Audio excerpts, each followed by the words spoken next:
Teks 3 PERTMUAN pertama. Beberapa hari kemudian, Siva dan omanya datang ke panti asuhan Kasih Bunda. Panti asuhan yang beberapa waktu lalu mereka kunjungi. Mereka kaget karena tidak biasanya sepi di halaman panti. Pemilik panti berjalan ke arah mereka saat melihat mereka datang dan menyapa mereka dengan ramah. "Tumben sepi, anak-anak pada kemana?" tanya Janeta saat menoleh kiri kanan. "Mereka sedang belajar mengaji. Kebetulan keponakan saya baru pulang dari Kairo minggu lalu. Dia main ke sini jadi anak-anak minta diajari ngaji sama dia," ucap Amara pemilik panti dengan senyum bangga. "Nenek Amara, boleh tidak Siva ikut belajar mengaji?" tanya Siva polos. "Tentu, ayo nenek antar menemui mereka," ajak Amara sambil memegang tangan Siva. Siva tersenyum menoleh ke arah omanya yang juga ikut tersenyum bahagia karena cucunya mau dengan sendirinya belajar mengaji. Mereka berjalan menuju ruangan tempat anak-anak belajar. Ternyata keponakan Bunda Amara adalah Anissa, wanita bercadar itu.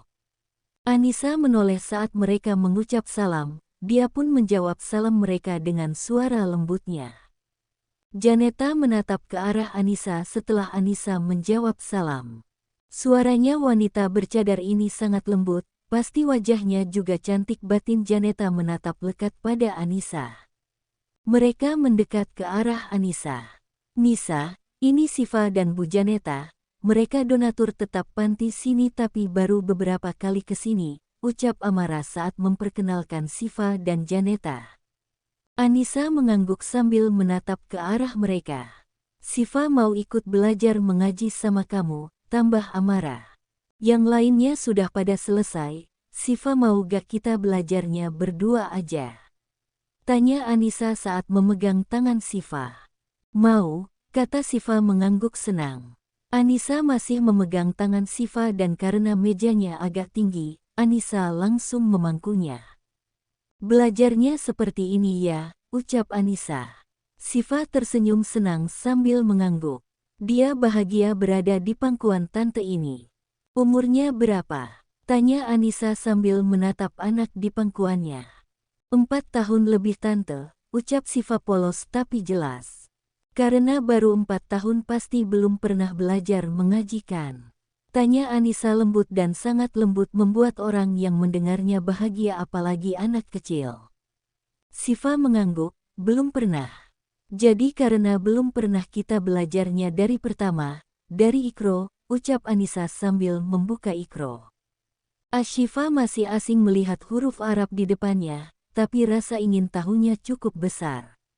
"Mulai dari sini," Anissa menunjuk huruf pertama lalu menyebutnya dan diulangi oleh Siva. Amara dan Janeta melihat dari luar. Janeta tersenyum saat melihat Siva selalu salah menyebut pengucapan huruf Arab hingga akhirnya Anissa mengulangnya berkali-kali. Setelah beberapa lama belajar, Anissa menyudahi belajarnya. Dia menurunkan Siva dari pangkuannya. Siva merasa kecewa tidak lagi duduk di pangkuan tante yang baru dikenalnya tapi sudah dia yakini sangat baik. Mereka berjalan mendekati Amara dan Janeta. Amara pamit pergi ke belakang hingga akhirnya tersisa mereka bertiga dan memutuskan untuk pergi ke halaman panti. Ketiga orang itu berjalan pergi ke halaman panti dan mengobrol di sana sambil duduk. "Apa besok Tante Nisa datang lagi ke sini?" tanya Siva berharap. "Iya, insya Allah setiap hari Tante Nisa akan datang ke sini sekitar pukul 2 sore, ucap Anissa sambil mengelus rambut Siva. "Oma bolehkah setiap hari kita ke sini?" tanya Siva sambil memegang lengan omanya. "Tentu, tempat ini gak jauh dari rumah kita," jawab Janeta yang memang ikut menyukai Anissa. "Ye, makasih Oma," ucap Siva senang. "Ya sudah sekarang kita pulang dulu, pamit sama Tante Nisa," kata Janeta. "Tante Nisa, Siva pulang dulu, besok Siva datang lagi," ucap Siva. "Iya, hati-hati," kata Anissa sambil membelai wajah Siva. Siva tersenyum dan langsung turun dari kursi. Siva mencium tangan Anissa. "Assalamualaikum," ucap Janeta. "Waalaikumsalam," ucap Anissa sambil melambaikan tangan pada Siva. Siva juga melambaikan tangan, seperti tidak rela berpisah dengan tante yang baru dikenalnya hari ini tapi sudah sangat disukainya. Siva dan omanya sudah pulang ke rumah, Raihan juga pulang cepat hari ini. Siva duduk di sofa melihat papanya sibuk dengan laptopnya. "Pa, Siva mau cerita," ucap Siva. "Cerita apa sayang?" ucap Raihan sambil menutup laptopnya, dan langsung berbalik menghadap Siva. Sesibuk apapun dia jika Siva bicara maka ia akan melupakan hal lain dan mendengar putrinya dengan serius. Tadi saat di panti asuhan, Siva ketemu tante yang wajahnya ditutup seperti ini, cerita Siva sambil menutup wajahnya dengan tangan kecil, hanya matanya yang terlihat, tambahnya antusias. "Terus?" tanya Raihan sambil fokus mendengarkan Siva. "Terus tante itu ngajarin Siva mengaji pa, besok-besok Siva mau belajar lagi ke sana," ucap Siva bahagia tidak sabar menantikan hari esok. "Jadi Siva sudah mulai belajar mengaji. Itu sangat bagus," ucap Raihan bahagia sambil mengelus kepala Siva, dia bangga pada putrinya yang sudah mulai belajar. Siva tersenyum bahagia, dan memangku ke papanya sambil merangkul leher papanya. Tadi tante itu memangku Siva seperti ini, dia sangat baik pa, suaranya lembut, tangannya juga lembut, ucap Siva. "Oh ya, pasti tante itu suka anak kecil," kata Raihan yang selalu serius jika anaknya bercerita. Siva mengangguk, ini pertama kalinya Siva menceritakan kesukaannya tentang wanita lain selain omanya, karena selama ini dia hanya dekat dengan omanya. Dari kecil Siva gak pernah dapat kasih sayang seorang ibu, jadi bertemu wanita baik saja sudah membuatnya bahagia batin Raihan. Saat tiba azan maghrib, seperti biasa Raihan dan Siva sudah siap untuk sholat. Janeta dan Pramana tersenyum melihat mereka berdua. Pramana dan Janeta juga masuk ke kamar untuk sholat. Rumah mereka sangat jauh dari masjid jadi sholatnya sering di rumah, sangat jarang Raihan dan papanya ke masjid. Setelah selesai sholat, Siva mencium tangan papanya. "Pa, di televisi Siva lihat saat mereka sholat, mamanya duduk di samping anaknya," ucap Siva polos. "Siva ingin seperti itu?" tanya Raihan. Siva mengangguk antusias. "Kita bisa sholat bareng Oma dan Opa." Siva duduk di samping Oma, "Bagaimana?" ucap Raihan. "Baiklah," ucap Siva dengan wajah murung, padahal bukan itu maksudnya. Dia ingin duduk di samping orang yang bisa disebut mama. Raihan terlihat sedih menatap ke arah Siva, dia tahu maksud putrinya tapi berpura-pura tidak tahu. "Papa sedih karena Siva ya." "Siva janji gak bakal bilang seperti itu lagi," ucap Siva saat melihat mata sedih papanya.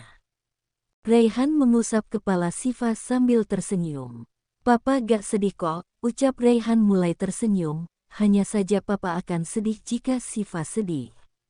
Pagi hari keesokan harinya, Anissa sedang mengajar anak-anak pesantren. Salah satu guru muda di sana berjalan melewati ruangan tempat Anissa mengajar.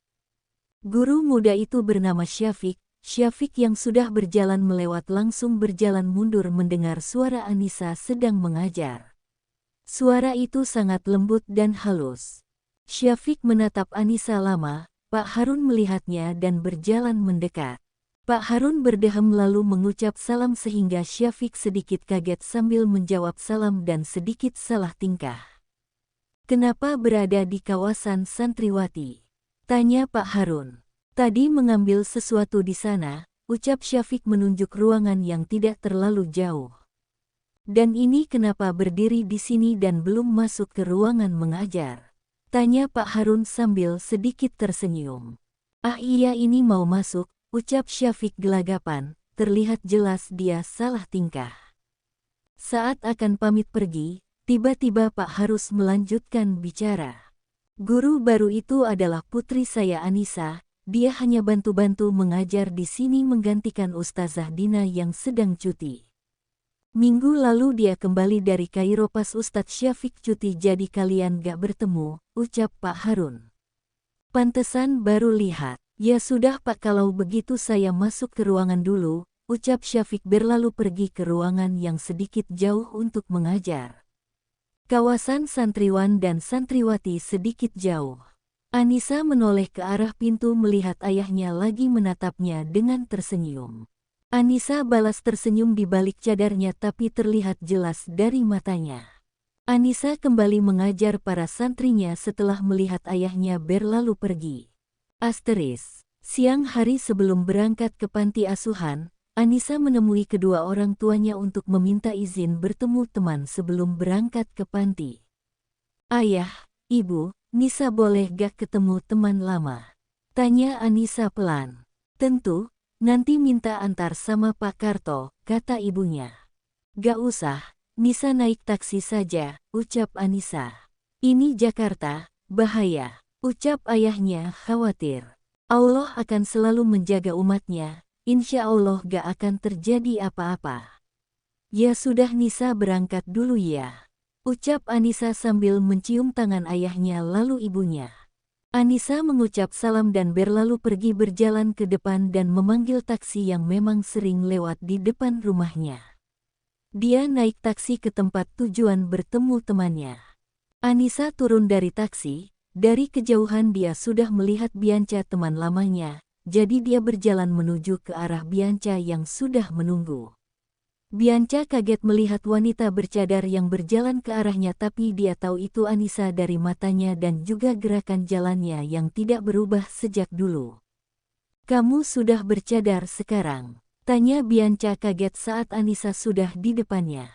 Anissa mengangguk, Bianca tersenyum dan langsung memeluk Anissa. Mereka berpelukan beberapa detik sebelum akhirnya melepaskan karena mereka berada di luar jadi sedikit panas. Sudah lama banget gak ketemu, gimana kabar kamu? Kata Bianca saat melepaskan pelukannya. Alhamdulillah baik, kamu juga baik kan? Tanya Anissa balik. Bianca mengangguk, tentu, lihat saja, ucapnya sambil memegang perut buncitnya. Anissa tersenyum saat mengusap perut Bianca yang sudah agak besar, sedang hamil. Ayo langsung masuk, ajak Bianca sambil menarik tangan Anissa. Mereka masuk ke dalam mall dan langsung naik ke lantai 4. Anissa mengikuti Bianca yang sedang memilih perlengkapan bayi untuk bayinya yang belum lahir. Nisa yang ini bagaimana? Tanya Bianca saat menunjukkan baju bayi berwarna pink bergambar bunga. Bagus, tapi memangnya kamu sudah tahu jenis kelaminnya? Tanya Anissa balik. Iya, kemarin sudah di USG, anak perempuan, ucap Bianca penuh senyuman kebahagiaan. Berarti sepatunya nanti yang ini sangat cantik, ucap Anissa waktu memegang sepatu warna pink juga. Bianca mengambilnya dari tangan Anissa, ya ini cantik, pilihan Nisa bagus, katanya. Anissa tersenyum melihat temannya, walau senyumnya tidak bisa dilihat tapi Bianca merasakannya. Nisa ke sana dulu ya, ucap Anissa saat menunjuk ke arah depan. Bianca mengangguk, tapi jangan lama, kata Bianca. Iya, ucap Anissa lalu berjalan ke depan. Anissa sedang memilih pakaian untuk anak panti.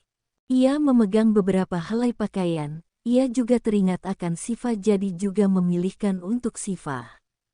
Saat sibuk memilih beberapa, tiba-tiba Satpam Mall berlari mendekat, Satpam langsung menarik tangan Anissa, hingga semua pakaian yang dipegang Anissa terjatuh ke lantai. Anissa shock karena tangannya disentuh. Pak, tolong lepaskan tangannya, ucap Anissa sambil berusaha melepaskan diri. Ikut kami ke ruangan pengawas sekarang juga, ucap Satpam sambil masih berusaha menarik tangan Anissa sedangkan Anissa masih berusaha melepaskan diri, bukan ingin lari tapi memang tidak ingin disentuh oleh yang bukan mahramnya.